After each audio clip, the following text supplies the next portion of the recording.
नमस्कार मेरे प्यारे YouTube के साथियों, तंत्रलोक में आपका स्वागत है।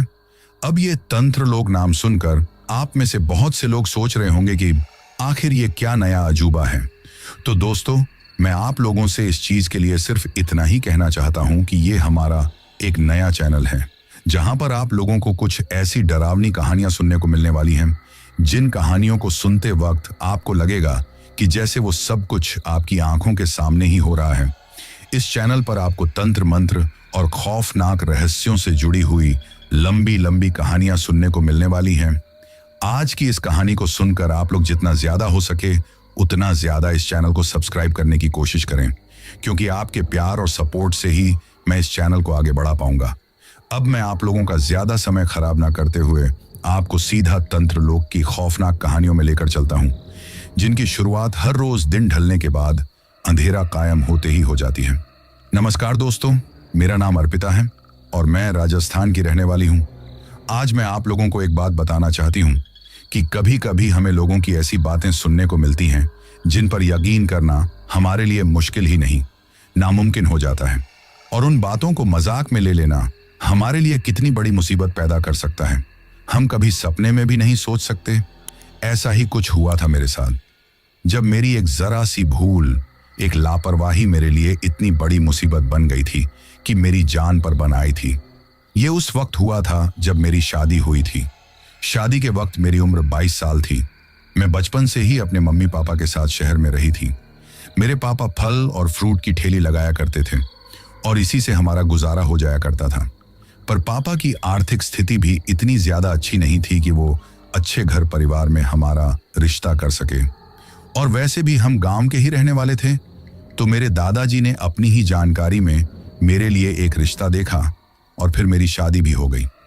मेरे पति का नाम रोहित था, जो शहर में रहकर कंपटीशन की तैयारी कर रहा था और बाकी की फैमिली गांव में रहती थी।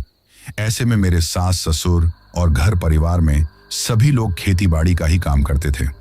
बचपन से ही मैं शहर में रही थी, वहीं पर पली बड़ी थी, इसलिए मुझसे खेती बाड़ी का काम नहीं होता था।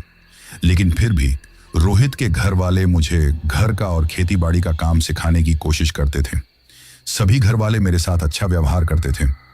एक दिन ऐसे ही गाय भैंसों को चारा लेने के लिए मेरी ननद खेत की तरफ जा रही थी, तो वो ये कहते हुए मुझे अपने साथ ले जाने लगी कि भाभी सा, हम दोनों थोड़ा थोड़ा गाय भैंसों का चारा लेकर आ जाएंगे और आप भी थोड़ा बहुत काम सीख लो, काम आएगा। ये कहते हुए मुझे अपने साथ लेकर चली गई। मेरे घर में मेरी सास, ससुर, जेठ, जेठानी और एक छोटी ननद थी, जिसकी अभी शादी नहीं हुई थी। वो अभी 12वीं क्लास में ही पढ़ रही थी।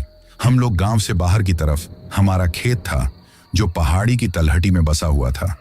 वहां पर पहुंचे। जब हम वहां पर जा रहे थे तो मुझे रास्ते में एक गुमठी जैसा कुछ बना हुआ दिखाई दिया, जो किसी कुएं के पास कोई छतरी वगैरह बनाई जाती है, जैसा कि हमारे राजस्थान में होता है, जिसे हमारी भाषा में गुमठी कहा जाता है। तो मैं अपनी ननद की तरफ देखते हुए बोली, नंदिनी, वो क्या है? तो मेरी ननद मेरी तरफ देखते हुए बोली, अरे भाभी सा, वो तो गुमठी है, उस डायन के कुएं की। ये सुनकर मैं हैरानी से बोली, डायन का कुआं? तो वो बोली, हाँ भाभी सा, आपको पता है कि वहां पर एक कुआं है जिसे लोग डायन का कुआं कहते हैं। कहते हैं कि कभी कोई डायन थी जिसने अपने ही बेटे की बलि अपने ही हाथों दे दी थी और उसके पति की मौत भी कुछ ऐसे ही हो गई थी। तो लोग कहते हैं कि उसने अपने पति की और बेटे की बलि सिद्धि प्राप्त करने के लिए दे दी थी। तो गांव के लोगों ने उस डायन को गांव से निकालने की कोशिश की, लेकिन जिसने भी ऐसा किया उसके साथ कोई ना कोई अनहोनी हो गई, जिसकी वजह से कोई भी उससे लड़ाई झगड़ा करने की या उसके बारे में कुछ भी बोलने की हिम्मत नहीं करता था। फिर वो डायन यहीं पर, उसका एक जमीन का छोटा सा टुकड़ा था और एक कुआं था, वहां पर आकर रहने लग गई। लोग कहते हैं कि वहां पर अजीबो गरीब सी आवाज आती थी और वो डायन हर अमावस्या की रात में जानवरों की बलि देती थी। अरे कुछ लोगों का तो कहना ये है कि वो बच्चों की बलि देती थी। अब बच्चे कहां से लाती थी ये तो भगवान ही जाने, क्योंकि गांव वालों के डर से गांव के बच्चों को तो वो चाहते हुए भी तकलीफ नहीं पहुंचा सकती थी। फिर एक दिन उस डायन की मौत हो गई, लेकिन गांव में किसी को भी इस बारे में पता नहीं था, क्योंकि उस डायन के डर की वजह से कोई इस साइड में नहीं आता था। गांव के लोगों का कहना था कि जब कुत्ते उसकी लाश को नोच नोच कर खा गए थे और जब कुत्ते उसके मांस के टुकड़ों को गांव में लेकर गए थे, तब गांव के लोगों को थोड़ा सा शक हुआ तो कुछ लोग हिम्मत करके इस साइड आए तो उस डायन का कंकाल वहां मिला था। जगह जगह बस मांस के टुकड़े और हड्डियां फैली हुई थीं, जिसे देखकर गांव के लोगों ने हिम्मत करके उसका अंतिम संस्कार कर दिया। लेकिन कहते हैं ना, एक डायन मरकर भी नहीं मरती, और वैसे भी उसकी लाश का तो ठीक से अंतिम संस्कार भी नहीं हुआ था। पूरी लाश तो थी नहीं। ऐसे में मरने के बाद भी उस डायन की आत्मा भटकने लगी, क्योंकि उसके मरने के बाद इस तरफ से वही अजीबोगरीब आवाज आने लगी। गांव से जानवर गायब होने लगे। ऐसे में जो हुआ था उसे लोग धीरे धीरे डायन का कुआं कहने लगे, क्योंकि वो डायन जब जीवित थी तो यहीं पर रहती थी, और फिर मरने के बाद अगर कोई भी उस कुएं पर नहाने के लिए या फिर पानी पीने के लिए चला जाता तो वो डायन उसे दिखाई देती थी या फिर उसके साथ कुछ बुरा हो जाता था और रात के अंधेरे में सुनाई देती वो अजीबोगरीब आवाज। आए दिन ऐसी घटनाएं होने पर गांव के लोगों को डर सताने लगा, क्योंकि उनके जानवर गायब हो रहे थे और उस आत्मा से मुकाबला करना उनके बस में नहीं था। उन्हें डर लगने लगा कि कहीं ये डायन उनके बच्चों को तकलीफ ना पहुंचा दे। ऐसे में पूरे गांव वालों ने मिलकर इस बारे में आपस में बातें की। फिर एक तांत्रिक की मदद से उस कुएं को चारों तरफ से तंत्र मंत्र से बांध दिया, जिसकी वजह से वो डायन वहीं पर कैद होकर रह गई। लेकिन उस वक्त तांत्रिक ने सभी से कहा था कि ये डायन ऐसे तो यहां से बाहर नहीं आएगी, परंतु अगर कोई उस कुएं में देखकर और उस चंद्रमुखी डायन का नाम पुकार कर उसे बुलाए तो वो वापस लौट आएगी और फिर उस इंसान का पीछा नहीं छोड़ेगी जब तक उसकी जान ना ले ले, अपने साथ उसे ना ले जाएगी। इसलिए इस डर की वजह से कोई भूलकर भी उस कुएं की तरफ नहीं जाता। अब उसकी बातें सुनकर मैं हंसते हुए बोली, और तुम ऐसी बातों पर भरोसा करती हो? तो मेरी ननद मेरी तरफ देखकर बोली, भाभी सा, आप शहर में रही हो ना, इसलिए आपको ऐसी बातों पर भरोसा नहीं है, लेकिन ये सच है। और वैसे भी गांव के लोग ये सब बोलते हैं तो उन्होंने कुछ देखा होगा, तभी तो बोलते हैं ना, और वैसे भी कोई ना कोई बात तो होगी ना। ये सुनकर मैंने उस गुमठी की तरफ देखा तो पता नहीं क्यों, लेकिन मुझे बार बार ऐसा लग रहा था जैसे कोई शक्ति मुझे उस तरफ बुलाने की कोशिश कर रही है। जैसे बार बार मेरा मन कर रहा था कि मैं एक बार वहां पर जाकर देख कर आऊं। अब मैं मेरी ननद की तरफ देखते हुए बोली, वैसे मुझे वो कुआं देखना है, चलो ना। तो मेरी ननद घबराते हुए बोली, अरे नहीं भाभी सा, घर वालों ने उस तरफ जाने से साफ इनकार किया है, आप चलिए यहां से। वो मेरा हाथ पकड़कर मुझे ले जाने लगी तो मैं बोली, घर वालों को कौन सा पता चलने वाला है, एक बार देखकर आने में क्या जाता है, चलो देखकर आएंगे। तो मेरी ननद बोली, नहीं भाभी सा, मुझे डर लगता है, मुझे नहीं जाना।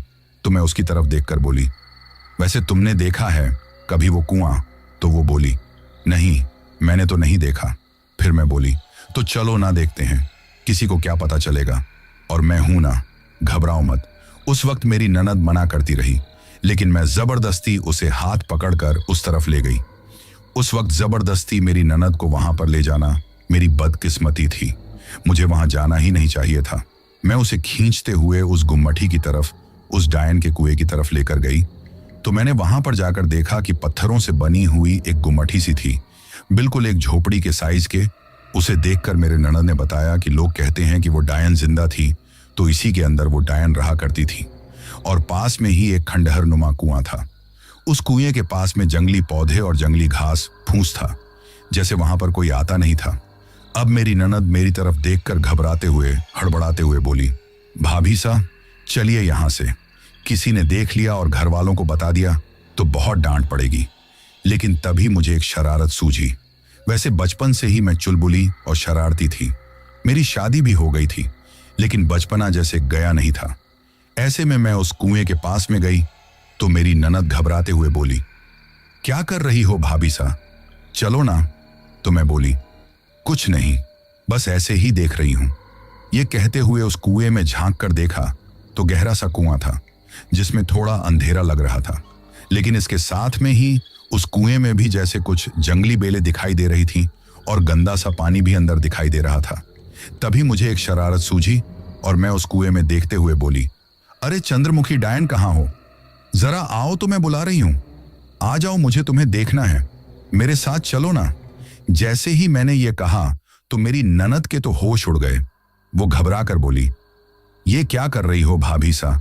तो मैं उसकी तरफ देखकर हंसते हुए बोली, अरे कुछ नहीं, देखा कुछ नहीं हुआ ना। लोग तो ऐसे ही कुछ भी बोल देते हैं। यहां पर कोई डायन नहीं है। सुना तुमने?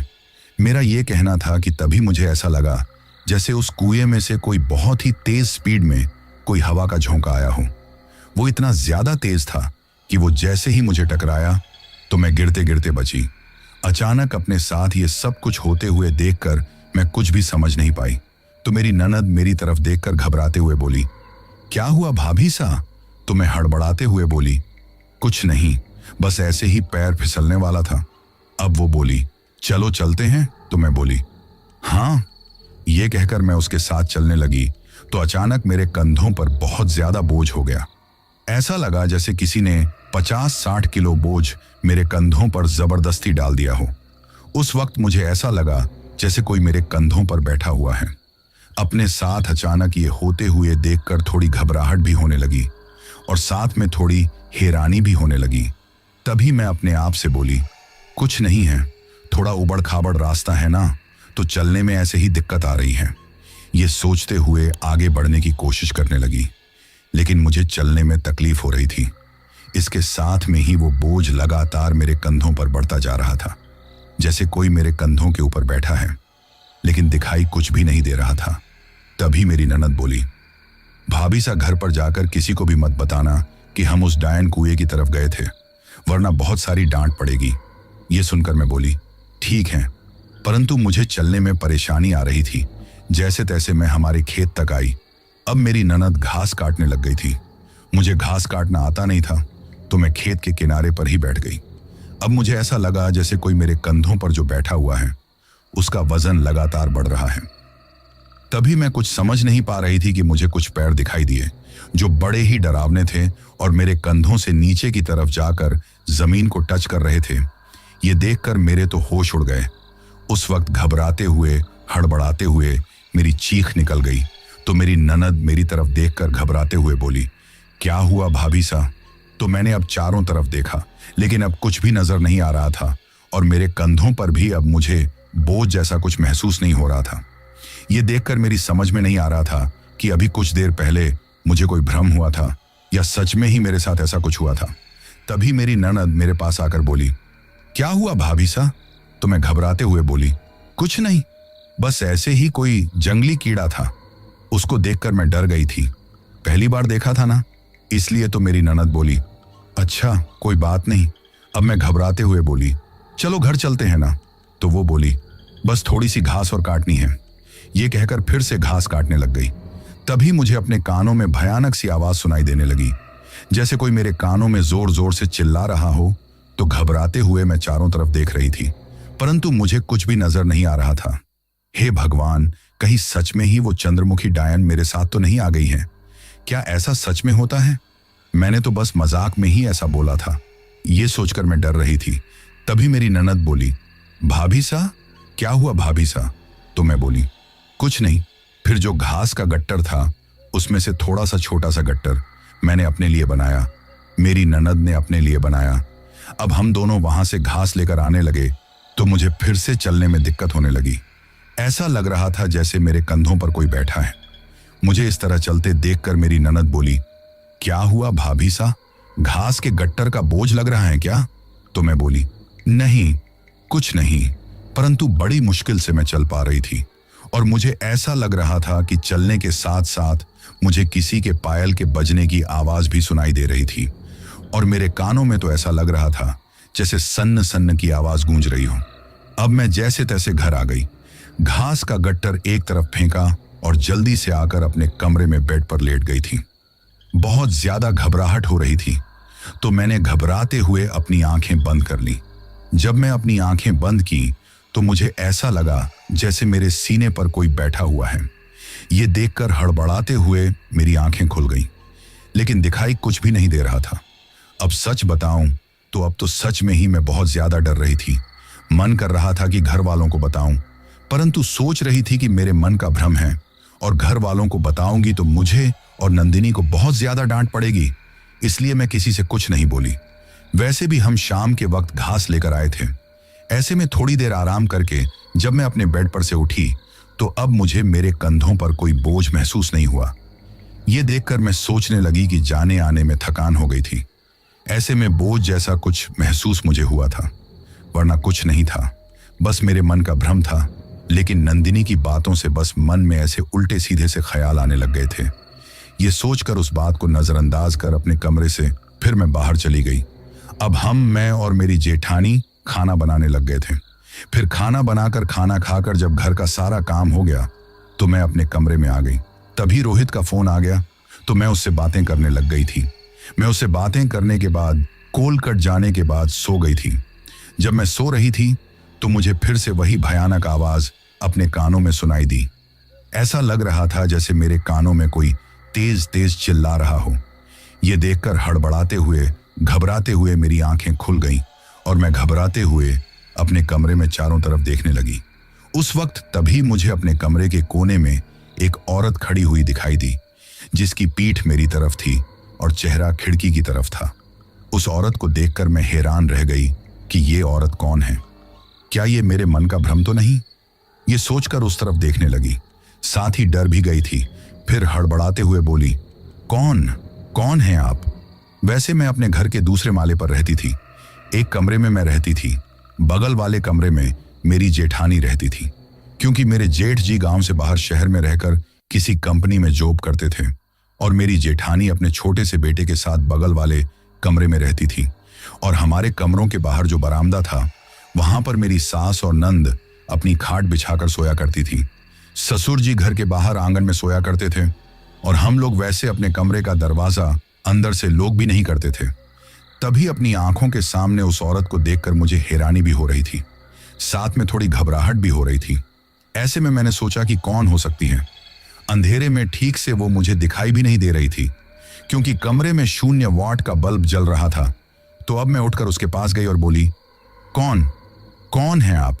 जैसे ही मैंने ये कहा तो उस औरत ने मेरी तरफ मुड़कर देखा तो उस औरत को देखकर मेरे तो पैरों तले ही जमीन खिसक गई और मेरी चीख निकल गई, क्योंकि मेरे सामने जो औरत थी वो बहुत ज्यादा डरावनी थी। इतनी ज्यादा कि मैं आप लोगों को बता नहीं सकती। देखते ही समझ में आ गया कि वो कोई जिंदा औरत नहीं है, कोई डायन, चुड़ैल, बुरी शक्ति है, क्योंकि उसका चेहरा बड़ा डरावना था। उसके चेहरे की खाल जैसे जली हुई हो, साथ में सुकड़ी हुई भी थी और जो उसकी आंखों की पुतली थी वहां पर कुछ भी नहीं था और आंखों की जगह बिल्कुल काला अंधेरा सा था, उसमें से खून निकल रहा था। ये देखकर मेरी चीख निकल गई तो मेरे चिल्लाने की आवाज सुनकर मेरी ननद और मेरी सास भागते हुए अंदर आई। वही वो औरत अजीब तरीके से मेरी तरफ देखकर मुस्कुराई जा रही थी, लेकिन मैं तो इतना ज्यादा डर गई थी कि घबराते हुए कुछ समझ ही नहीं पा रही थी। तभी जैसे ही मेरी सास और नंद अंदर आई तो अचानक एक तेज हवा के झोंके में बदलकर वो डरावनी औरत खिड़की से बाहर चली गई। मैं तो बहुत ज्यादा डरी हुई थी। तभी मेरी ननद और मेरी सास आकर मुझसे बोली, क्या हुआ? लेकिन घबराते हुए मैं थर थर कांपते जा रही थी, कुछ बोल भी नहीं पा रही थी। ये देखकर वो दोनों मुझे संभाल रही थी, लेकिन उस वक्त मुझ पर क्या गुजर रही थी मैं आपको बता नहीं सकती। तभी मेरी ननद और मेरी सास दोनों ने पकड़कर सहारा देकर मुझे अपने बेड पर बिठाया। लाइट जलाई तो मैं घबराते हुए उन दोनों की तरफ देखने लगी। अब मेरी सास बोली, क्या हुआ बेटा, तुम इतनी ज्यादा डरी हुई क्यों हो और चिल्लाई भी थी? क्या हुआ, कोई डरावना सपना देखा है क्या? अब मैं उन्हें क्या बताऊं कि मैंने क्या देखा था। उस वक्त मेरे तो खुद भी समझ में नहीं आ रहा था कि मैंने अभी कुछ देर पहले क्या देखा था। मैं कुछ नहीं बोली तो मेरी सास को यही लग रहा था कि शायद मैंने कोई डरावना सपना देखा है। तभी मेरी ननद बोली, भाभी सा डरावना सपना देखा था तो वहां खिड़की के पास में क्यों खड़ी थी आप? तो मेरी सासू माँ बोली, अरे बेटा, अभी सवाल जवाब करने का टाइम नहीं है, देखो ना तुम्हारी भाभी सा कितनी डरी हुई है। ये कहते हुए मेरी तरफ देखकर फिर से बोली, कोई ना बेटा, घबराओ मत, चलो सो जाओ। अब मैं घबराते हुए उन दोनों की तरफ देखते हुए बोली, नहीं मुझे अकेले डर लग रहा है। तो मेरी सासू माँ कुछ सोचकर बोली, ठीक है बेटा, हम दोनों सो जाते हैं तुम्हारे पास में। वैसे भी हम तो रोजाना ही तुम्हारे पास में सो जाएं, लेकिन जानबूझकर नहीं सोते, क्योंकि तुम और रोहित देर रात तक फोन पर बातें करते हो ना, तो हमारा यहां सोना अच्छा नहीं लगता।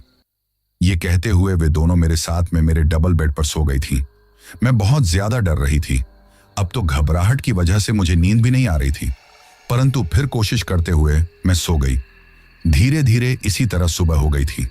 सुबह रात की बातें जब मैंने याद की तो मैं यही सोच रही थी कि शायद हो सकता है मैंने कोई डरावना सपना देखा हो। वैसे भी कल उस डायन के कुएं पर गए थे ना, तो नंदिनी ने इतनी सारी डरावनी बातें बता दी थी कि मेरे दिलो दिमाग में तो वैसे ही अजीबो गरीब तरह का डर बैठ गया था।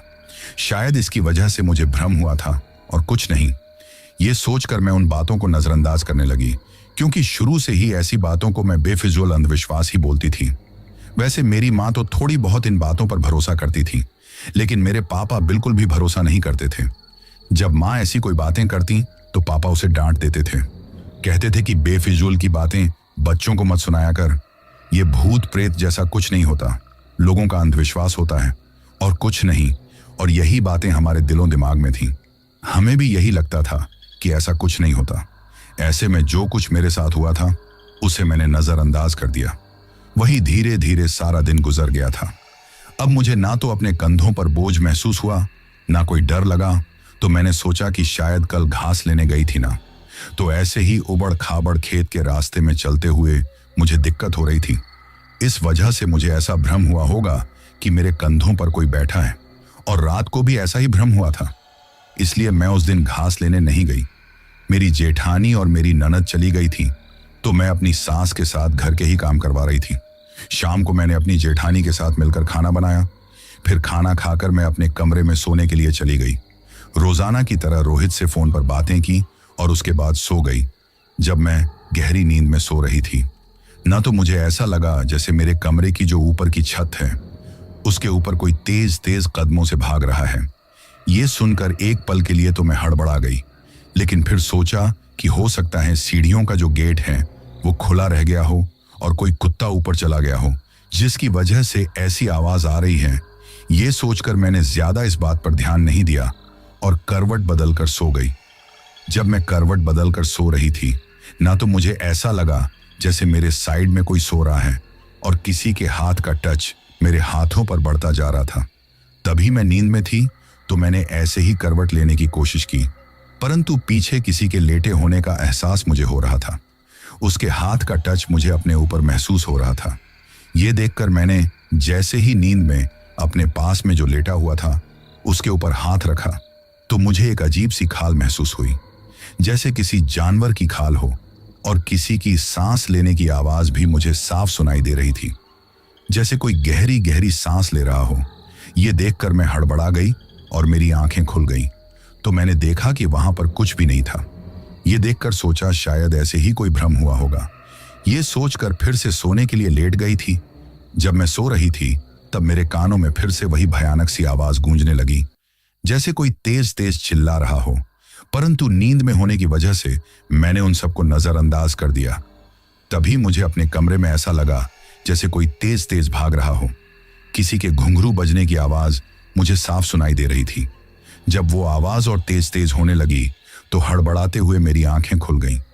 अब मैंने जैसे ही आंखें खोलकर देखा तो मेरी सांसें गले में ही अटक गई, क्योंकि जो डरावनी औरत मैंने कल देखी थी वो उस वक्त भी कमरे के कोने में खड़ी होकर मुझे घूर रही थी। बड़ी ही डरावनी औरत थी। उसका शरीर भी जला कटा सा था। चेहरे पर झुर्रियों के निशान थे। आंखों की जगह वही काला अंधेरा जिसमें से खून निकल रहा था, और बाल भी काफी उलझे हुए थे। वो गांव की ही औरतों की तरह कपड़े पहने हुए थी। उसे देखकर मैं बहुत ज्यादा डर गई थी और सोचने लगी कि कहीं ये सच में ही चंद्रमुखी डायन तो नहीं है। ये सोचते हुए घबराते हुए मैं उस तरफ देखने लगी, लेकिन इतनी हिम्मत नहीं थी कि कुछ बोल सकूं। तभी वो औरत अजीब तरीके से घूरकर मेरी तरफ देखने लगी। 0 वॉट बल्ब में भी उसका डरावना चेहरा मुझे दिखाई दे रहा था। जब वो मेरी तरफ बढ़ने लगी तो उसके पैरों में से घुंघरू बजने की आवाज मुझे साफ सुनाई देने लगी। अब उसे अपनी तरफ बढ़ते हुए देखकर मैं बहुत ज्यादा घबराने लगी थी। वहीं फिर वो मेरी तरफ जैसे ही चलते हुए मेरे करीब आने लगी तो मैं घबराते हुए जोर जोर से चिल्लाने लगी। मेरे चिल्लाने की आवाज सुनकर मेरी सास और ननद और जेठानी भागते हुए अंदर आ गई। मैं बहुत ज्यादा डर रही थी, तो मेरी सास बोली, क्या हुआ बेटा? तो मैं घबराते हुए खिड़की की तरफ इशारा किया, जहां वो डायन कुछ देर पहले मुझे दिखाई दी थी। लेकिन अब मेरे कमरे में नहीं थी। मुझे खिड़की की तरफ इशारा करते हुए देखकर उन्हें कुछ समझ में नहीं आया। तभी मेरी ननद बोली, कल भी भाभी सा खिड़की के पास ही घबरा रही थी। तो मेरी जेठानी बोली, इस खिड़की के दूसरी साइड में जो नीम का पेड़ है, रात के वक्त अंधेरे में जैसे ही हवा चलती है तो उसकी डालियां हिलने लगती हैं, तो उसकी परछाई सामने की दीवार पर इस तरह पड़ती है कि ऐसा लगता है कोई साया है, लगता है कि ये ऐसे ही डर गई हैं। ये सुनकर मेरी सासू माँ बोली, हाँ हो सकता है, परंतु मैं उन्हें बताना चाहती थी कि आखिर मेरे साथ में हुआ क्या है, लेकिन इतनी हिम्मत नहीं थी कि उन्हें कुछ बताऊं। घबराहट की वजह से कुछ नहीं बोल पा रही थी। जो कुछ हुआ था उसके बारे में सोचकर इसलिए बहुत ज्यादा घबरा रही थी। तभी मैं घबराते हुए इतना ही बोली, आप भी मेरे साथ सो जाइए। ये कहने पर अब तो मेरी सास और ननद भी मेरे पास में ही सो गई थी, लेकिन घबराहट की वजह से अब मुझे नींद नहीं आ रही थी। वे दोनों तो कुछ ही देर में सो गई थी। जेठानी भी अपने कमरे में जाकर वापस सो गई थी, लेकिन मैं बहुत ज्यादा डर रही थी। मेरे दिमाग में तो वही बातें घूम रही थी और मुझे इतनी ज्यादा घबराहट हो रही थी कि मैं बता नहीं सकती कि उस पल मेरे ऊपर क्या गुजर रही थी। अब नंदिनी की बातें याद आ रही थी कि कहीं सच में ही आवाज देने पर वो डायन मेरा पीछा करते हुए मेरे पीछे तो नहीं आ गई। मैंने तो ऐसे ही मजाक में ऐसी हरकत की थी। सच में ही कहीं उस डायन की आत्मा अब मेरे पीछे तो नहीं पड़ गई। हे भगवान, क्या होगा? ऐसी बातें सोचकर मैं घबरा रही थी। धीरे धीरे न जाने कब मेरी आंख लग गई। सुबह जब मेरी नींद खुली तो मेरी हालत इतनी ज्यादा खराब थी कि मैं अपने बिस्तर पर से उठ भी नहीं सकती थी।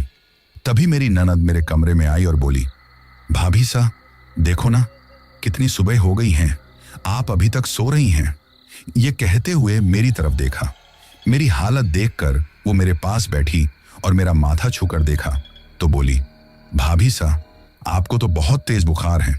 ये कहकर उसने मेरी सासू माँ को आवाज लगाई तो कुछ देर में मेरी सासू माँ आ गई तो मेरी ननद उसकी तरफ देखकर बोली, माँ भाभी सा को तो बहुत तेज बुखार है। ये सुनकर मेरी सासू माँ हड़बड़ाते हुए घबरा कर बोली, क्या? और उसने मेरा माथा छूकर देखा और बोली, ये तो बिल्कुल रोटी के तवे की तरह तप रही हैं, इतना तेज बुखार है। ये कहते हुए उसने जल्दी से मेरी ननद से मेरे सिर पर पानी की गीली पट्टी रखने के लिए कहा तो मेरी ननद पानी की गीली पट्टी लेकर आई और मेरे सिर पर रखने लगी। तब तक मेरी सासू माँ ने जाकर मेरे ससुर जी से बोल दिया था। तो मेरी हालत को देखते हुए मेरे सास और ससुर पड़ोस में ही जो गाड़ी थी उसे बुलवाकर उसमें मुझे बिठाकर हॉस्पिटल दिखाने के लिए ले गए। उस वक्त मेरे साथ में मेरी सासू माँ थी, क्योंकि मेरी तो इतनी हालत भी नहीं थी कि मैं अकेले चल सकूं, इसलिए वो ही पकड़कर मुझे गाड़ी तक लेकर गई थी। फिर वे लोग मुझे अस्पताल ले गए। अब भी रात की बातें याद करके मुझे बहुत ज्यादा डर लग रहा था। मैं अपनी सासू माँ को सब कुछ बताना चाहती थी, लेकिन इस समय तो हालत इस तरह की थी कि मैं बोल भी नहीं सकती थी। अस्पताल में तुरंत जाकर मुझे एडमिट करवा दिया गया। मुझे बहुत तेज बुखार था तो डॉक्टर ने ऐसे में तेज बुखार में मुझे इंजेक्शन लगाने के लिए मना कर दिया और उन्होंने कुछ खिलाने के लिए कहा। तो मेरी सासू माँ ने चाय बिस्किट मुझे जबरदस्ती खिलाई। बड़ी मुश्किल से मैंने 2 बिस्किट खाए। उसके बाद उन्होंने मुझे गोली दे दी। मेरा बुखार बहुत तेज था तो मेरी सासू माँ से डॉक्टर ने कहा। तो मेरी सासू माँ ने मेरे ससुर जी का तौलिया लेकर उसे पानी में भिगोकर निचोड़कर उसे मेरे ऊपर उड़ा दिया तो कुछ ही देर में वो तौलिया भी बिल्कुल सूख गया। फिर मेरी सासू माँ ने फिर से उड़ा दिया क्योंकि मुझे बहुत तेज बुखार था। तो ऐसे में जब जैसे ही थोड़ा बुखार कम हुआ तब जाकर मुझे इंजेक्शन लगाया तो उसके असर से कुछ ही देर में मुझे नींद आ गई थी। मेरी सासू माँ मेरे पास में बैठी हुई थी। जब मेरी नींद खुली तो मैंने देखा कि वो फोन पर रोहित से बातें कर रही थी। मेरी सासू माँ ने फिर मुझे फोन दिया और बोली, रोहित का फोन है। ये कहकर वहां से उठकर बाहर चली गई तो मैं रोहित से बातें करने लगी। रोहित मेरी तबीयत के बारे में ही पूछ रहा था तो मैं घबराते हुए इतना ही बोली कि अब इतना तेज बुखार नहीं है। तो रोहित बोला, कोई ना, तुम जल्दी ही ठीक हो जाओगी और मैं शाम तक आ जाऊंगा। तो मैं बोली, नहीं, आप अपनी पढ़ाई पर फोकस कीजिए, मैं ठीक हूं, आप परेशान मत होइए, और वैसे भी माँ और पापा हैं ना मेरे साथ में। ये कहते हुए मैंने रोहित से कुछ देर बातें की और उससे आने के लिए मना कर दिया क्योंकि उसकी एग्जाम आने वाली थी और मैं नहीं चाहती थी कि उसकी पढ़ाई में किसी तरह का कोई डिस्टर्ब हो। वही शाम तक मेरा बुखार थोड़ा कम हो गया था, जिस वजह से मुझे हॉस्पिटल से छुट्टी मिल गई थी। मेरी सास मुझे लेकर घर पर आ गई थी। उन्होंने मुझे थोड़ा बहुत दूध, दलिया भी खिलाया और दवाई दे दी। लेकिन अब मुझे अपने कमरे में अकेले रहते हुए भी डर लग रहा था। इसीलिए मैं अपनी सास से बोली, माँ जी, आप भी यही सो जाइए। तो वो भी मेरे साथ सोने के लिए मेरे बेड पर ही लेट गई। मेरी ननद भी उसी बेड पर सो गई थी। मैं उन दोनों के बीच में सो रही थी। वे दोनों तो थकी होने की वजह से कुछ ही देर में सो गई, लेकिन घबराहट की वजह से मुझे भी नींद नहीं आ रही थी। तभी मेरी सासू माँ की अचानक नींद खुल गई। वो मेरी तरफ देखते हुए बोली, अरे तुम्हें एक गोली देना तो मैं भूल गई। और उन्होंने वो गोली मुझे दी, जिसके असर से कुछ ही देर में मुझे भी नींद आ गई थी। जब मैं सो रही थी तो आधी रात का वक्त था। तभी मुझे ऐसा लगा कि जैसे मेरे सीने पर कुछ टच हो रहा है। तो नींद में होने की वजह से मैंने सोचा कि मेरी सासू माँ और मेरी ननद साथ में ही सोई हुई हैं। ऐसे में हो सकता है नींद में उनका हाथ मेरे ऊपर आ गया होगा, इसलिए इस बात पर ज्यादा ध्यान नहीं दिया। लेकिन फिर मुझे कुछ अजीब सी आवाज सुनाई देने लगी, जैसे कोई मेरे पास में है। कुछ अजीब सी आवाज सुनकर हड़बड़ाते हुए मेरी नींद खुल गई। अब जो कुछ मैंने अपनी आंखों के सामने देखा ना, उसे देखकर तो मेरे होश उड़ गए थे।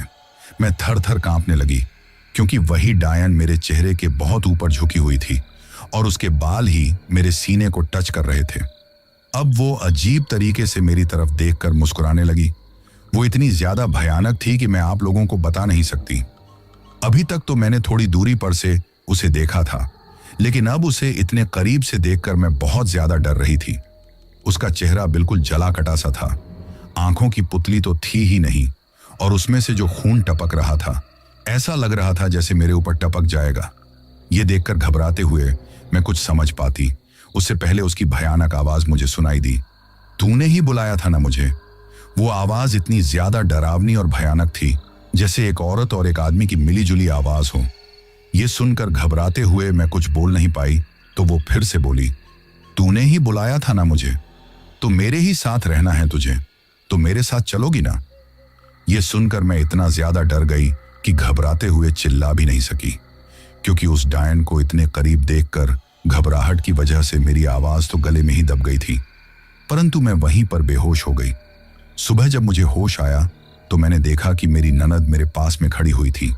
मुझे होश में आते देखकर बोली, भाभी साहब, मैं कब से आपको जगा रही थी, लेकिन आप तो दवाई के असर से गहरी नींद में सो रही थी। देखो ना, सुबह हो गई है ना, और चारों तरफ धूप भी आ गई है। ये सुनकर घबराते हुए मैं कुछ नहीं बोल पा रही थी, तो मेरी ननद फिर बोली, माँ ने आपको गोली देने के लिए कहा है, जो भूखे खाली पेट की दवाई है, चलिए दवा ले लीजिए। ये कहते हुए उसने मुझे गोली दी। अब जैसे ही रात की बातें मुझे याद आने लगी तो मैं थर थर कांपने लगी। मुझे इस तरह कांपते हुए देखकर नंदिनी मेरे पास बैठकर बोली, क्या हुआ भाभी साहब, आप ठीक तो है ना। तो मैं घबराते हुए हड़बड़ाते हुए बोली, नंदिनी नंदिनी। मैं आगे कुछ बोल नहीं पा रही थी, तो वो मुझे घबराते हुए देखकर बोली, भाभी साहब क्या हुआ, बताइए ना। तो मैं कुछ भी नहीं बोल पाई, लेकिन थर थर कांपने लगी। ये देखकर तो मेरी ननद ने घबराते हुए मेरी सासू माँ को आवाज लगाई, तो कुछ देर में वो आ गई और मुझे इस तरह घबराए हुए देखकर, इस तरह कांपते हुए देखकर मेरी सासू माँ भी मुझे संभालते हुए बोली, क्या हुआ बेटा, तुम ठीक तो हो। तो मैं घबराते हुए हड़बड़ाते हुए बोली, वो मुझे ले जाएगी, मुझे जान से मार डालेगी।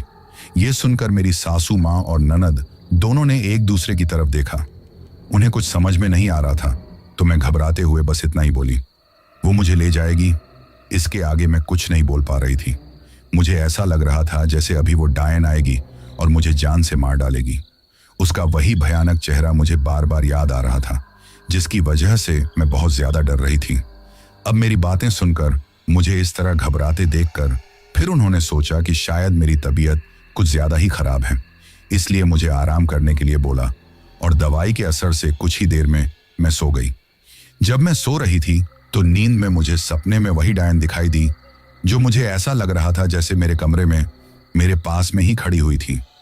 और हैरानी की बात तो ये थी कि मैं जो कपड़े उस वक्त पहने हुए थी, वही कपड़े वो डायन पहने मेरे पास में खड़ी हुई थी और अजीब तरीके से मुझे घूर रही थी। ये देखकर हड़बड़ाते हुए मेरी नींद खुल गई। मैंने अपने कमरे में चारों तरफ देखा तो कोई भी नहीं था। ये देखकर अब समझ में आया कि मैं कोई डरावना सपना देख रही थी। ऐसे में फिर से सोने की कोशिश करने लगी, लेकिन इतना ज्यादा डर रही थी कि अब तो आंखें बंद करते हुए भी मुझे डर लग रहा था। वही बातें मेरे दिलो दिमाग में आ रही थीं कि वो डायन फिर से आ जाएगी, फिर से मुझे दिखाई देगी। उस वक्त किसी से भी घबराहट की वजह से कुछ भी नहीं बोल पा रही थी। रोहित का कॉल आया तो मैंने उससे भी बहुत कम बातें की थी, ज्यादा बातें भी उससे नहीं कर पाई थी। धीरे धीरे इसी तरह दिन गुजर गया था। शाम को अब जैसे ही रात होने लगी तो मेरा डर और ज्यादा बढ़ने लगा था, क्योंकि मुझे लगने लगा था कि अब वो डायन मुझे फिर से दिखाई देगी। ऐसे में मुझे सोते हुए डर लगने लगा था। लेकिन जब मेरी सासू माँ ने मुझे दूध दलिया खिलाने के बाद दवाई दी तो उसके असर से कुछ ही देर में मुझे नींद आ गई थी। वो लोग भी मेरी हालत देखकर बहुत परेशान थे, क्योंकि एक तो मेरी घबराहट कम नहीं हो रही थी, ऊपर से दवाई के असर से कुछ देर तो मेरा बुखार कम होता और कुछ देर बाद बुखार फिर से आ जाता था। ऐसे में मेरे ससुर जी से बोलकर उन्होंने सोच लिया था कि अगले दिन सुबह होते ही वे लोग मुझे शहर के बड़े अस्पताल में दिखाने के लिए ले जाएंगे। इस तरह लापरवाही करना भी ठीक नहीं है। ऐसे में उस रात जब मैं दवाई के असर से सो गई थी तो रात के वक्त मुझे ऐसा लगा जैसे कोई मेरा हाथ पकड़कर मुझे जगाने की, मेरा हाथ खींचने की कोशिश कर रहा है। नींद में होने की वजह से पहले तो मैंने अपना हाथ छुड़ाने की कोशिश की, लेकिन जब बार बार मुझे यही एहसास हुआ तो हड़बड़ाते हुए मेरी आंखें खुल गईं। तो सामने का नजारा देखकर मेरी आंखें फटी की फटी ही रह गईं, क्योंकि मैंने देखा कि वही डायन हवा में लहरा रही थी, बिल्कुल मेरे जस्ट ऊपर थी और हवा में लहराते हुए अजीब तरीके से घूरकर मेरी तरफ देख रही थी। फिर वो मुस्कुराते हुए मेरी तरफ देखने लगी और मेरा हाथ पकड़कर खींच रही थी। अब वो मेरी तरफ देखकर बोली, चलो ना मेरे साथ, तुमने ही तो बुलाया था मुझे, तो अब मेरे साथ चलो ना, मैं तुम्हें लेने आई हूं, चलो। उस वक्त उसकी भयानक आवाज इतनी ज्यादा मुझे डरा रही थी कि मेरी तो दिल की धड़कन ही तेज हो गई। मुझे लग रहा था कि मैं फिर से बेहोश हो जाऊंगी। तभी वो डायन फिर से मेरा हाथ पकड़कर खींचते हुए गुस्से में उसी भयानक आवाज में बोली, चल मेरे साथ। जैसे ही उसने ये कहा तो मैं घबराते हुए चिल्लाने लगी। तो मेरे चिल्लाने की आवाज सुनकर मेरी ननद और सासू माँ की हड़बड़ाते हुए नींद खुल गई। वे दोनों मेरी तरफ देखने लगी और पूछने लगी कि क्या हुआ, लेकिन घबराहट की वजह से मैं कुछ नहीं बोल पा रही थी। तो मेरी सासू माँ फिर से बोली, लगता है फिर से तुमने कोई डरावना सपना देखा है। यह सुनकर हिम्मत करके हड़बड़ाते हुए मैं बोली, नहीं, मैंने कोई डरावना सपना नहीं देखा है। ये कहते हुए मेरे दिल की धड़कन बढ़ रही थी। मैं बहुत ज्यादा डर रही थी, लेकिन अब मुझे लग रहा था कि इस तरह चुप रहना भी ठीक नहीं है। अगर इस तरह चुप रहूंगी तो वो डायन पता नहीं कब मुझे ले जाएगी। इसलिए मैं हड़बड़ाते हुए इतना ही बोल रही थी, वो डायन मुझे ले जाएगी, वो मुझे ले जाएगी। ये सुनकर मेरी सास और ननद दोनों मेरी तरफ देख रही थीं।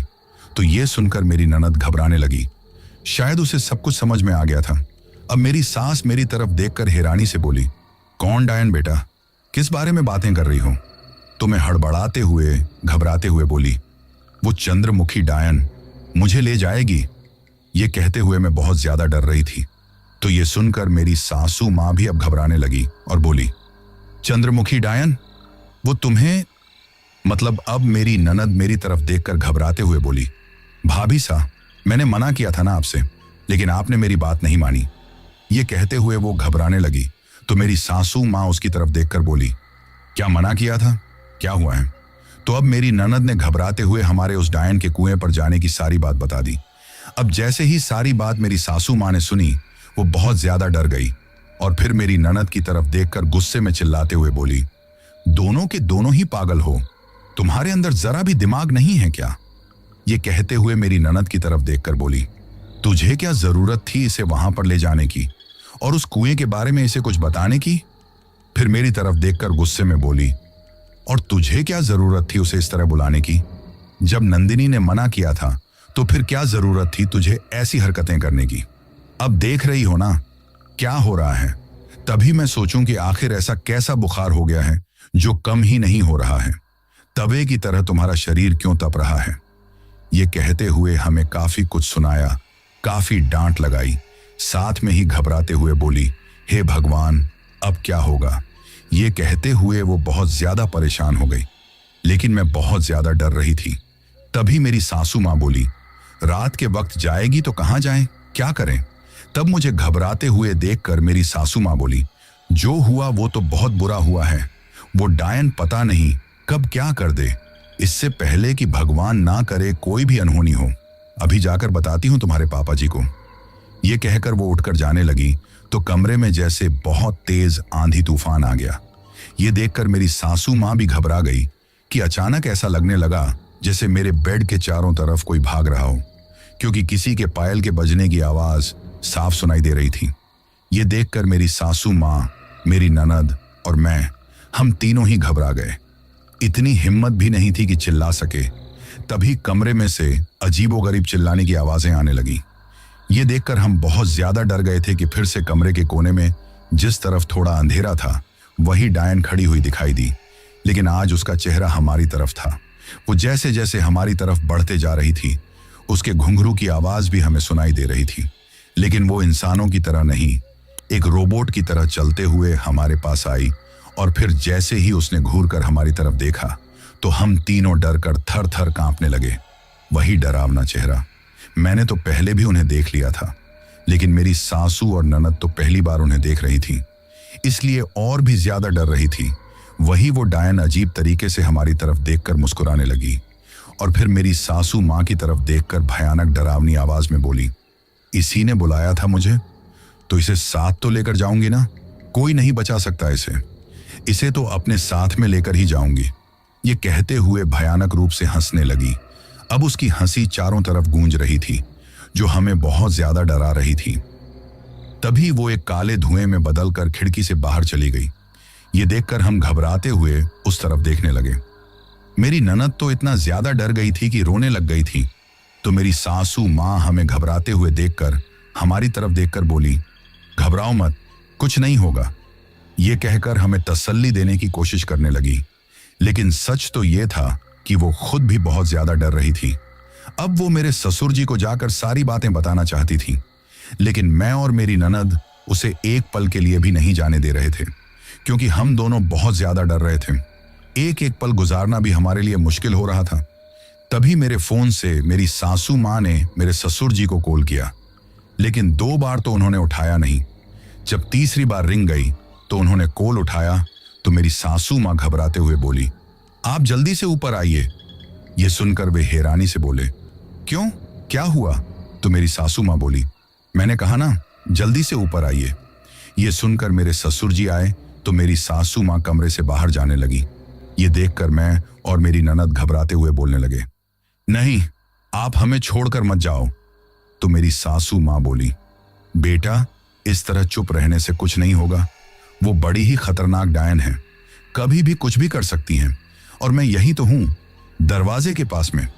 ये कहते हुए वो हमारे कमरे के बाहर की तरफ गई।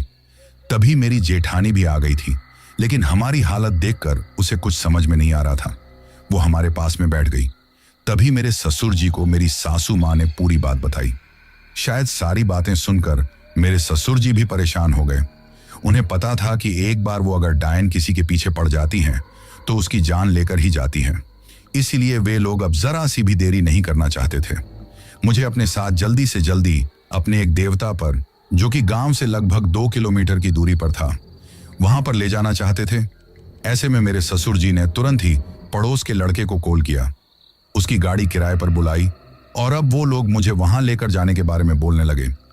मैं तो बहुत ज्यादा डर रही थी, तो मेरी जेठानी, जिसे मेरी सासू माँ ने सारी बात बता दी, वो मेरी तरफ देखकर बोली, इस तरह घबराने से कुछ नहीं होगा अंकिता, हिम्मत रखो, कुछ नहीं होगा, चलो। ये कहते हुए उसने भी अपना बेटा गोद में ले लिया। अब वो खुद भी उस डायन के बारे में सुनकर बहुत ज्यादा डर रही थी।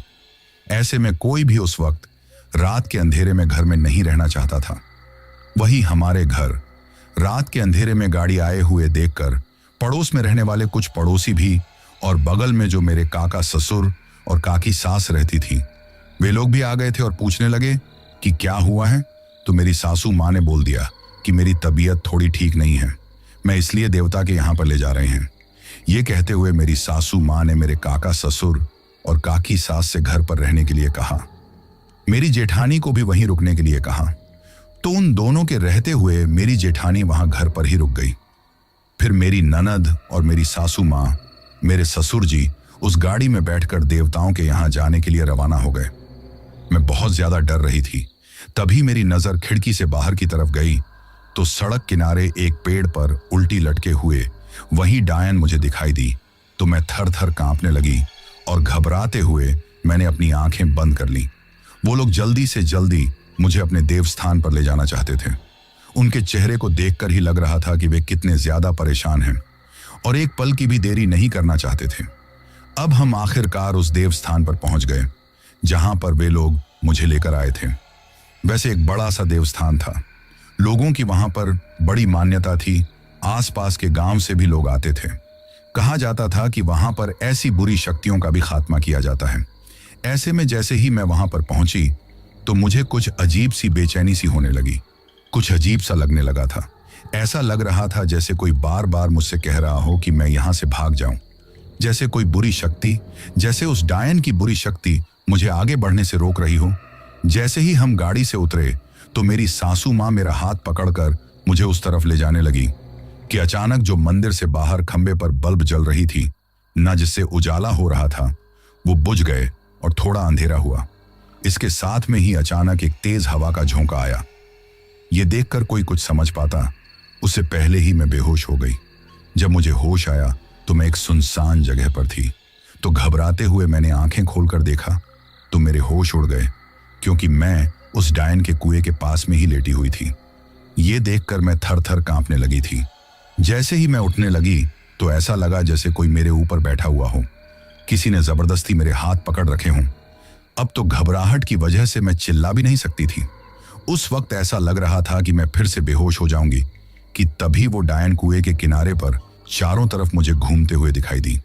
उसके पैर कुएं के किनारे पर नहीं टिक रहे थे, बस वो हवा में लहराते हुए उसके चारों तरफ घूम रही थी और फिर मेरी तरफ देखकर अजीब तरीके से मुस्कुराने लगी।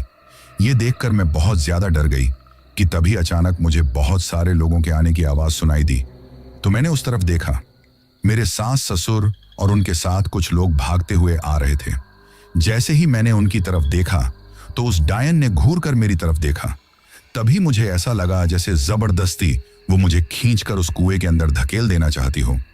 उस वक्त मैं अपने आप को रोकने की कोशिश कर रही थी, लेकिन जैसे मेरे हाथ पैरों पर मेरा कंट्रोल नहीं था। बहुत कोशिश करते हुए भी मैं अपने आप को नहीं रोक पा रही थी। उस तरफ बढ़ते ही चले जा रही थी। चिल्लाने की कोशिश करने लगी तो ऐसा लगा जैसे किसी ने मेरे गले को जोर से दबा दिया हो। ऐसे में उस कुएं के किनारे पर पहुंची ही थी और उसमें गिरने ही वाली थी कि तभी लोगों ने आकर मुझे पकड़ लिया। अब जैसे ही उन्होंने मुझे पकड़ा तो मैंने उस डायन की तरफ देखा जिसने गुस्से में घूर कर मेरी तरफ झपट्टा मारा ही था कि मैं चिल्लाते हुए बेहोश हो गई। अब मुझे होश आया तो मैं उस देव स्थान पर थी जहां पर जो उस देवता का पुजारी था, न जिसे हमारी भाषा में घोड़ला बोला जाता है, वो बैठे हुए उस देवता के नाम से कुछ तंत्र मंत्र कर रहा था। अब मुझे होश में आते देखकर सब लोग मेरी तरफ देखने लगे तो मैं घबराते हुए चारों तरफ देखने लगी। बहुत ज्यादा डर रही थी। तभी मुझे ऐसा लगा जैसे वो डायन फिर से मुझे अपने साथ ले जाने की कोशिश कर रही है। ये महसूस होते ही मैं घबराते हुए चिल्लाने लगी, क्योंकि मुझे लग रहा था कि वो डायन अभी उठाकर मुझे कुएं के अंदर फेंक देगी। क्योंकि मेरी आंखों के सामने तो उस वक्त भी जो कुछ मेरे साथ हुआ था वही सब कुछ घूम रहा था। तभी घोड़ला मेरी तरफ देखते हुए बोला, घबराओ मत बेटा, कुछ नहीं होगा। वो डायन तुम्हारा कुछ नहीं बिगाड़ पाएगी। ये कहते हुए उन्होंने पास में रखे हुए कुछ चावल के दाने प्रसाद स्वरूप मेरे हाथ में दिए। तो मेरी सासू माँ बोली, बेटा इन्हें खा लो। तो मैं घबराते हुए उन्हें नहीं खा पा रही थी, क्योंकि मुझे ऐसा लग रहा था जैसे जबरदस्ती मुझे कोई रोकने की कोशिश कर रहा है। तभी मेरी सासू माँ ने अपने हाथों से जबरदस्ती उन चावल के दानों को मेरे मुंह में डाल दिया। तो ना चाहते हुए भी मैंने उन्हें खा लिया, लेकिन मैं बहुत ज्यादा डर रही थी। अब घोड़ला ने मेरे सास ससुर को कुछ बातें बताई, कुछ समझाई, जिससे वो उस डायन को रोक सकें, और मेरे ऊपर भी देवता के नाम के मंत्रों से कुछ भभूति छिड़की। इसके साथ में ही पूजा के जल से मेरे ऊपर छींटे मारे। इसके साथ में ही मेरे गले में उस देवता के नाम का ताबीज बांध दिया, जिससे वो डायन मुझे छू ना पाए। फिर अब मेरे ससुराल वाले मुझे घर लेकर आ गए थे। सुबह के लगभग 8 बज गए थे। जैसे ही मैं अपने ससुराल में पहुंची तो बहुत ज्यादा घबरा रही थी। वही बातें मुझे याद आ रही थी कि तभी आस पड़ोस के लोग भी मेरे हालचाल जानने के लिए आ गए थे और तरह तरह की बातें बना रहे थे। कुछ औरतें मेरी हालत देखकर उस डायन के बारे में बातें कर रही थी। ऐसे में उन औरतों की बातें सुनकर ही मुझे घबराहट हो रही थी। तो ये देखकर मेरी सासू माँ ने सभी औरतों से बाहर चलने के लिए कहा। मेरे पास में मेरी ननद जो रोते जा रही थी और बार बार बोल रही थी, भाभी सा, मुझे आपको लेकर वहां ले जाना ही नहीं चाहिए था। परंतु मुझे पता था ना कि इन सब में गलती मेरी ही थी। इसीलिए मैं उसकी तरफ देखकर हड़बड़ाते हुए बोली, तुम्हारी कोई गलती नहीं है, गलती मेरी ही थी। तुमने तो मुझे मना किया था, मैं ही जबरदस्ती वहां पर गई थी। ये कहकर मैं रोने लग गई और कांपने लग गई थी। धीरे धीरे इसी तरह दिन गुजर गया था। रोहित भी आ गया था। उसे मेरी बहुत ज्यादा चिंता हो रही थी। शाम के वक्त घबराहट की वजह से मैं तो कुछ बोल नहीं रही थी, क्योंकि अब तो रात के अंधेरे से ही मुझे डर लगने लगा था। वही फिर रोहित ने मुझे अपने हाथों से थोड़ा बहुत खाना खिलाया और मुझसे बातें करते हुए बोला, कुछ नहीं होगा, मैं हूं ना, कुछ नहीं होगा। ये कहते हुए मुझे तसल्ली देने लगा और मुझे बताने लगा कि अब तो वैसे भी हमारे देवता के नाम का ताबीज तुम्हारे गले में है, इसलिए वो डायन कुछ नहीं बिगाड़ पाएगी, तुम्हारा कुछ नहीं कर पाएगी। ये कहते हुए तो मुझे भी थोड़ी तसल्ली हुई कि शायद अब वो डायन मेरा कुछ नहीं कर पाएगी, लेकिन डर तो मेरे दिलो दिमाग में भी था। फिर मैं रोहित के साथ में सो गई। तभी आधी रात के वक्त मेरे कानों में वही भयानक सी आवाज सुनाई देने लगी, जिसकी वजह से हड़बड़ाते हुए मेरी नींद खुल गई। जैसे ही मैंने आंखें खोलकर देखा तो मेरे बेड के पास में वही डायन खड़े हुए मुझे गुस्से में घूरते जा रही थी। ये देखकर मैंने रोहित की तरफ देखा, जो गहरी नींद में सो रहा था। अब मैं घबराते हुए उसे जगाती, उससे पहले ही उस डायन ने अपना हाथ मेरी तरफ बढ़ाया, जो काफी देखते ही देखते काफी बड़ा हो गया। तभी उस डायन ने मेरा गला पकड़ लिया। ये देखकर मैं बेहोश हो गई। जब होश आया तो मैं कल की ही तरह उसी कुएं के किनारे पर पड़ी हुई थी। ये देखकर मुझे तो खुद नहीं समझ में आया कि मैं यहां तक कैसे आई, वो डायन मुझे कैसे लेकर आई थी। मैं बहुत ज्यादा घबरा गई। अब मुझे अपनी आंखों के सामने अपनी मौत नजर आ रही थी। तभी वो डायन भयानक रूप से हंसते हुए बोली, तूने क्या सोचा था ऐसे ही छोड़ दूंगी? तुझे कोई मेरा कुछ नहीं कर सकता। तूने मुझे बुलाया था तो मेरे साथ चल, वैसे भी मैं यहां अकेली रहती हूं, तू रहेगी ना मेरे साथ में? अब उसकी भयानक बातें सुनकर मैं और ज्यादा डर रही थी, बहुत ज्यादा घबरा रही थी कि तभी उस डायन ने मेरी तरफ घूर कर देखा तो जैसे मेरे हाथ पैरों पर मेरा कंट्रोल ही नहीं रहा और मैं उस कुएं की तरफ खींचती ही चली गई और उस कुएं में जाकर कूद गई। जैसे ही वहां गिरी तो ऐसा लगा कि उस पानी में वो डायन मुझे पकड़कर जबरदस्ती डुबोने की कोशिश कर रही थी और मैं बहुत ज्यादा घबरा रही थी। अब मेरी सांसें उखड़ने लगी थी। मैं ठीक तरीके से सांस भी नहीं ले पा रही थी कि तभी हड़बड़ाते हुए मेरी नींद खुल गई। मैंने देखा कि रोहित मुझे जगाने की कोशिश कर रहा था। अब रोहित को देखकर मैं घबराते हुए उसके गले लग गई और घबराते हुए हड़बड़ाते हुए बोली, वो डायन मुझे मार डालेगी, वो डायन मार डालेगी। तो रोहित बोला, कुछ नहीं है, तुम ठीक हो, बस डरावना सपना देखा है। यह सुनकर अब घबराते हुए मैंने देखा कि मैं उस कुएं के किनारे पर नहीं थी, घर में थी। यह देखकर अब मुझे समझ में नहीं आ रहा था कि मैंने कोई डरावना सपना देखा था या सच में ही मैं उस कुएं पर थी। कुछ भी नहीं समझ पा रही थी। अगर कुएं पर गई थी और उस कुएं में गिर गई थी तो फिर जिंदा वापस कैसे बच गई? मेरे कपड़े भी पानी में भीगे हुए नहीं थे, इसका मतलब मैंने डरावना सपना देखा है। ऐसे में ठीक तरह से कुछ भी समझ नहीं पा रही थी। उस रात रोहित मुझे फिर अपनी बाहों में लेकर सो गया था। वो एक पल भी मुझे अलग नहीं करना चाहता था, जिससे मैं घबरा जाऊं या वो डायन मुझे अपने साथ ले जाए। जरा सी आहट होने पर ही उसकी नींद खुल जाती थी, क्योंकि मेरी हालत देखकर वो भी बहुत परेशान था। लेकिन मुझे तसल्ली देने के लिए मुझे दिखाना नहीं चाहता था। जैसे तैसे वो रात गुजर गई। अगले दिन शनिवार का दिन था। ऐसे में फिर से मेरे ससुराल वाले उस देव स्थान पर मुझे लेकर गए। जैसे ही मैं वहां पर पहुंची तो पहले की तरह ही मुझे अजीब सी बेचैनी होने लगी, घबराहट होने लगी। मैं बहुत ज्यादा डर रही थी। मन कर रहा था यहां से भाग जाओ। लेकिन इस बार कोई भी मुझे अकेला नहीं छोड़ना चाहता था। सबको पता था कि पिछली बार की तरह हो सकता है वो डायन मुझे उठाकर ले जाएगी। ऐसे में रोहित और मेरी सासू माँ ने मुझे पकड़ रखा था। मैं जैसे ही वहां जा रही थी, मुझे बहुत ज्यादा घबराहट महसूस होने लगी। मेरे शरीर में जलन भी महसूस होने लगी। ये देखकर वे लोग मुझे जबरदस्ती पकड़कर वहां ले गए। जैसे ही मंदिर के अंदर मैंने कदम रखा तो एकदम मुझे घबराहट हुई और फिर जैसे एक सुकून सा मुझे मिला था। उसके बाद में वहां पर मैंने देखा कि बहुत सारे लोग इकट्ठा थे। सामने जो घोड़ला बैठा हुआ था वो देवता की पूजा कर रहा था। मुझे देखकर उसने सामने मुझे बिठाने के लिए कहा तो मेरे घर वालों ने मुझे सामने बैठा दिया। ये देखकर उस घोड़ला ने सिंदूर जैसा कुछ लिया और उससे मेरे चारों तरफ घेरा बनाया और फिर जैसे ही कुछ तंत्र मंत्र बोलना शुरू किए तो मुझे एक अजीब सी जलन महसूस होने लगी थी। साथ में बेचैनी भी होने लगी थी। मेरे ससुराल वालों ने मुझे चारों तरफ से घिरे हुए थे जिससे मैं कहीं चली ना जाऊं। वहीं मैं खुद भी अब उस घेरे को देखकर डर रही थी। तभी जैसे ही वो घोड़ला मंत्र बोलने लगा, इसके साथ में ही मेरे ऊपर गंगा जल के छींटे मारने लगा। तो धीरे धीरे मेरा डर कम होता जा रहा था, बेचैनी भी कम होते जा रही थी। तभी अचानक एक बिजली का सा झटका मुझे लगा और मैं बेहोश होकर गिर गई। जब मुझे होश आया तो मैं उस देव स्थान पर एक तरफ थी, क्योंकि वो घोड़ला अब और लोगों की समस्याएं सुन रहा था। तभी मुझे होश आने पर मेरे ससुराल वाले फिर मुझे उस घोड़ला के पास लेकर गए। तो उन्होंने कहा कि वो बुरी आत्मा अब इसको छोड़कर चली गई है, लेकिन फिर से कभी ये भूलकर भी ऐसी गलती ना करें और हो सके तो उस तरफ तो भूलकर भी ना जाए। ये कहकर हमें कुछ प्रसाद खाने के लिए दिया। फिर हम लोग घर लौट आए थे, परंतु अब भी मुझे बहुत ज्यादा घबराहट हो रही थी कि पता नहीं कब क्या हो जाए। घर वाले भी ये सोचकर बहुत ज्यादा परेशान थे। हर पल मुझ पर नजर रख रहे थे, लेकिन उस रात सच में मेरे साथ ऐसा कुछ भी नहीं हुआ था। वही मंगलवार के दिन उस घोड़ला के कहने अनुसार मेरे सास ससुर ने घर की शांति के लिए और उस बुरी आत्मा का साया हमारे घर से हमेशा के लिए चला जाए, इसलिए घर की शांति के लिए घर में रामायण पाठ करवाया। जैसे ही रामायण पाठ होने लगा, मुझे एक शांति सी मिलने लगी थी। मेरा डर भी कम होने लगा था।